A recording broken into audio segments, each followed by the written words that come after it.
Hello friends, UP TET की तैयारी आप सबकी कैसी चल रही है। उम्मीद करते हैं आप सबकी तैयारी अच्छे से चल रही होगी। और उसके साथ ही फ्रेंड्स, आप सभी को बता दें, अब तैयारी करने का समय गया। अब आप सभी को ये देखना है कि आपकी तैयारी हुई कितनी है। तो इसके लिए पीवाई क्विज आप सभी के लिए बेस्ट होगा। यानी कि प्रीवियस ईयर क्वेश्चन पेपर की बात करें तो उसमें आप सभी को देखना पड़ेगा कि आप कितने क्वेश्चन जो है सॉल्व कर पा रहे हैं। पहले तो वैसे बहुत सी वीडियो आपने देखी होगी, बहुत ज़्यादा बात नहीं करेंगे। और ये जो है आप सभी को पता होगा फर्स्ट पेपर में क्या होता है।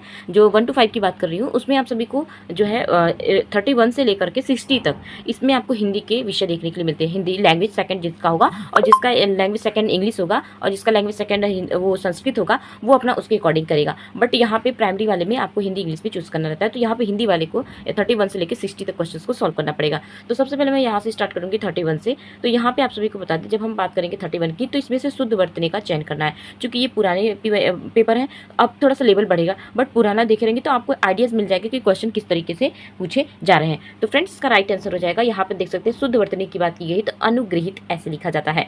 नेक्स्ट क्वेश्चन की बात करेंगे 32 नंबर का, जिसमें दिया गया निम्नलिखित में से शुद्ध वाक्य कौन सा है। इसमें तो शुद्ध वाक्य आप देख सकते हैं पैतृक कैसे लिखा जाता है, तो पैतृक इस तरीके से लिखा जाता है। ऑप्शन नंबर ए ही इसका राइट आंसर होगा। नेक्स्ट बात करेंगे, नेक्स्ट जो है वो है आपका 33 नंबर का। जो है यहाँ पे आपको बताना है 3 स होते हैं, आप सभी को पता ही होगा, बट आपको सबके नाम पता होना चाहिए कि कौन सा स है। ठीक है, क्योंकि इससे भी प्रश्न बनते हैं हिंदी में वर्णमाला से, तो इसके बारे में आपको पता होना चाहिए। तो ये कौन सा स है, यह जो है तालु श है। और इसको क्या बोलते हैं, इसको जो है दंत श बोलते हैं, और इसको मूर्धन्य श बोलते हैं। ठीक है, इसको इसके बारे में जो संस्कृत पढ़ा होगा उसने अकु विसर्जन नाम कंठा, इचु ऐसा नाम तालु, रिटुड़ ऐसा नाम मूर्धा, इसके बारे में पढ़ाई होगा। अगर ये आप अच्छे से तैयारी कर लेते हैं तो उससे आपको अच्छी खासी तैयारी हो जाएगी, किस का उत्पत्ति, कौन से वर्ड कहाँ से उत्पन्न होते हैं। ठीक है, नेक्स्ट क्वेश्चन है अत्यंत शब्द में प्रयुक्त उपसर्ग कौन सा है। तो यहाँ पे फ्रेंड्स इसका राइट आंसर हो जाएगा अति। अति जो होता है अत्यंत का, में अति जो है वो उपसर्ग है। ठीक है, नेक्स्ट क्वेश्चन है उपत्यका का अर्थ क्या होता है। उपत्यका का क्या अर्थ होता है, तो फ्रेंड्स इसका राइट आंसर हो जाएगा ऑप्शन नंबर 3, यानी पर्वत के पास की जो भूमि होती है उसे बोलते हैं उपत्यका। तो कुछ जो है वर्ड भी हो उसका अर्थ भी यहाँ पे पूछ लिया जाता है।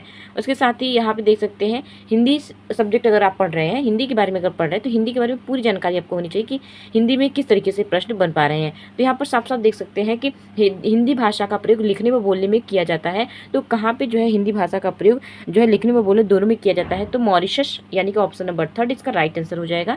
नेक्स्ट है सूर सागर किस भाषा की रचना है। तो फ्रेंड्स अगर आपने अच्छे से हिंदी अगर पढ़ी है तो आप समझ सकते हैं कि इसका राइट आंसर क्या होगा। तो यानी सूर सागर जो है वो ब्रज भाषा में लिखा गया है, और इसकी यह किसकी रचना है वो आप सभी को कमेंट सेक्शन में बताना है। ठीक है, नेक्स्ट क्वेश्चन की बात करेंगे तो वीरों का है हो कैसा बसंत कविता किसके द्वारा लिखा गया है। तो इसका राइट आंसर हो जाएगा सुभद्रा कुमारी चौहान के द्वारा। ये बिल्कुल 1 लाइन में क्वेश्चन पूछा गया है, रचना से संबंधित प्रश्न यहाँ पे बन रहे हैं। क्षेत्रीय में कौन सा विशेषण है, तो फ्रेंड्स आप सभी को विशेषण के प्रकार आना चाहिए, तभी आप इस क्वेश्चन को सॉल्व कर पाएंगे। तो यहाँ पे 39 का राइट आंसर हो जाएगा गुणवाचक विशेषण। ठीक है, नेक्स्ट क्वेश्चन की बात कर लेते हैं। चौराहा शब्द में समास है, ऑप्शंस दिए गए हैं। आप सभी को पता होना चाहिए, जब अपन समास पढ़ते हैं तो उसके विभेद भी आप पढ़ते हैं। जब जहाँ पे संख्याओं का बोध हो वहाँ पे जो होता है द्विगु समास होता है। ऑप्शन नंबर 4 इसका राइट आंसर हो जाएगा। नेक्स्ट क्वेश्चन की बात करते हैं। निम्नलिखित में मौखिक अभिव्यक्ति का रूप है, ऑप्शंस दिए गए हैं। यहाँ पे ऑप्शंस आप अच्छे से पढ़ने के बाद आप सभी को इसका राइट आंसर पता ही हो गया होगा।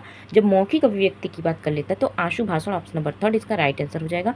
हिंदी भाषा में बोलियों की जो संख्या है वो आप बहुत पहले से पढ़ते आ रहे हैं, तो इसके बारे में भी आप सभी को पता हो जाएगी। ये हो जाएगी हमारी 18 जो है बोलियाँ हैं। नेक्स्ट है कि सामाजिक शब्द में मूल शब्द प्रत्यय है, इसमें कौन सा शब्द है जो मूल शब्द और प्रत्यय दोनों हो। तो सामाजिक का इसका राइट आंसर हो जाएगा समाज धन एक, ऑप्शन नंबर 3। नेक्स्ट है तद्भव पत्रिका के संपादक कौन है। 44 नंबर का राइट आंसर हो जाएगा अभिलेष, यहाँ पे sorry friends Akhilesh, option number 3 इसका राइट आंसर हो जाएगा। नेक्स्ट है 12 बरस ले कुकुर जिए, 13 बरस ले जिए सियार, बरस 18 छत्री जीवे, आगे जीवन को धिकार। इसकी पूरी पंक्तियां हैं, जिन्होंने पढ़ा होगा उसको पूरे अच्छे से पता होगा। ये जगनिक की पंक्ति है, ऑप्शन नंबर 3 इसका राइट आंसर हो जाएगा। उसके बाद यहाँ पे आपका पैरा दिया हुआ है, आदिम आर्य घुमक्कड़ ही थे। उसको पूरा पैरा पढ़ने के बाद इससे क्वेश्चंस को सॉल्व करने के लिए दिया जाता है। तो यहाँ पे पैरा तो नहीं पढ़ूंगी, बट हाँ कुछ व्याकरण के जो प्रश्न है उसे सॉल्व करके आपको बता सकती हूँ। यहाँ पे पैरा को सॉल्व करने का सबसे ज़्यादा आप सभी बहुत पहले से पढ़ते आ रहे हैं, तो आपको पता होगा कि उसमें पूरा पैरा आपको पढ़ने की जरूरत नहीं है। उसमें बेसिक पहले देख लेते हैं क्या दिया गया। तो धुमक्कड़ शब्द में कौन सा प्रत्यय है, तो फ्रेंड्स इसका जो है राइट आंसर हो जाएगा ऑप्शन नंबर 2, यानी अक्कड़ जो है इसमें प्रत्यय है। महावीर स्वामी का जन्म कहाँ हुआ था। अगर ये पूरी पंक्ति जो पैरा भी नहीं पढ़ते तो आराम से आप क्वेश्चन को सॉल्व कर सकते हैं कि इनका जन्म जो है वो वैशाली में हुआ था। ठीक है, जिन्हें नहीं पता होगा वो पैरा से आप देख लेंगे। स्वच्छंद में कौन सा संधि है? तो फ्रेंड्स अगर स्वच्छंद की बात करें तो ऑप्शन नंबर सेकंड यानी विसर्ग संधि है, ऑप्शन नंबर सेकंड। ठीक है, नेक्स्ट क्वेश्चन की बात कर लेते हैं 49 नंबर का। इस यहाँ पे दिया गया महात्मा बुद्ध जब बुद्धत्व प्राप्त किया तब उनकी अवस्था कितनी थी? तो इनका अवस्था जो था वो था 35 वर्ष, ऑप्शन नंबर ए इसका राइट आंसर हो जाएगा। यानी बौद्ध धर्म और जैन धर्म दोनों आप जरूर पढ़ के जाइएगा। श्रुति धर्म का क्या अर्थ है? श्रुति का क्या अर्थ होता है? तो फ्रेंड्स अगर आप इसको देखेंगे तो अगर आपको नहीं आ रहा है तो आप यहाँ से भी देख सकते हैं कि श्रुति का अर्थ क्या है।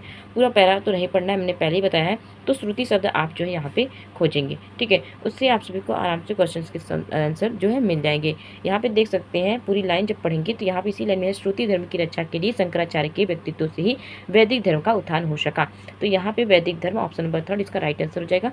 नेक्स्ट क्वेश्चन की बात कर लेते हैं कि यहाँ पे अंग दिया गया है उसका स्थान कहाँ से होता है? तो हमने बोला था कि जब आप पढ़ेंगे तो आप जो वर्ड पढ़ेंगे तो उसमें आप सभी को ये पढ़ना बहुत ही ज़्यादा जरूरी है। ठीक है, तो जो है इसका राइट आंसर हो जाएगा जो है नासिक के वर्ड है अंग। ठीक है, 4 गज मलमल में कौन सा विशेषण है? तो 4 गज यहाँ पे संख्या बता रहा है, लेकिन फ्रेंड्स जो है यहाँ पे परिमाण बोध का भी वर्णन कर रहा है। ठीक है, नेक्स्ट क्वेश्चन की बात करेंगे 53 नंबर का, जिसमें दिया गया है समास का विलोम क्या होगा? तो विलोम पूछा है यानी उसका उल्टा पूछा है तो व्यास होगा, ऑप्शन नंबर सेकंड। ठीक है, नेक्स्ट क्वेश्चन की बात कर लेते हैं 54 नंबर पे। तो जहाँ पे दिया गया शून्य का तत्सम रूप क्या होगा? तो तद्भव तत्सम से भी प्रश्न बन रहे हैं तो शून्य का जो होता है यहाँ पे शून्य लिखा जाएगा, ऑप्शन नंबर थर्ड। नेक्स्ट है 55 नंबर में आंख की किरकिरी होना, और इसका राइट आंसर हो जाएगा अप्रिय लगना। बहुत लोग यहाँ पे आंसर लगा देता है कष्टदायक होना, तो फ्रेंड्स इसका राइट आंसर होगा अप्रिय लगना।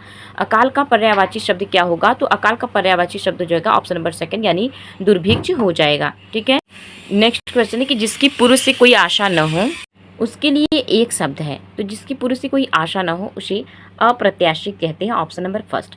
मुझसे उठा नहीं गया, इसका राइट आंसर हो जाएगा भावच, और निष्कपट में जो है इसका संधि विच्छेद होगा निर्धन कपट, ऑप्शन नंबर सेकंड। तो इस तरीके से आप क्वेश्चंस के लेवल को भी समझ सकते हैं। आपने कितने क्वेश्चंस जो है आपको आ रहे थे कमेंट सेक्शन में जरूर बताइएगा। साथ ही अगर ये वीडियो पसंद है तो कमेंट में बताइएगा, नेक्स्ट वीडियो ऐसे ही आप सभी के लिए लेकर आएंगे। हाँ, हिंदी के होंगे क्योंकि अभी तो परसों से एग्जाम है, तो आप सभी कल प्रिपरेशन तो कर ही सकते हैं। आपका नॉलेज भी जाएगा कि किस तरीके से प्रश्न बन रहे हैं। तो कमेंट करिएगा किस सब्जेक्ट के लिए, तो वही नेक्स्ट वीडियो वही होगा।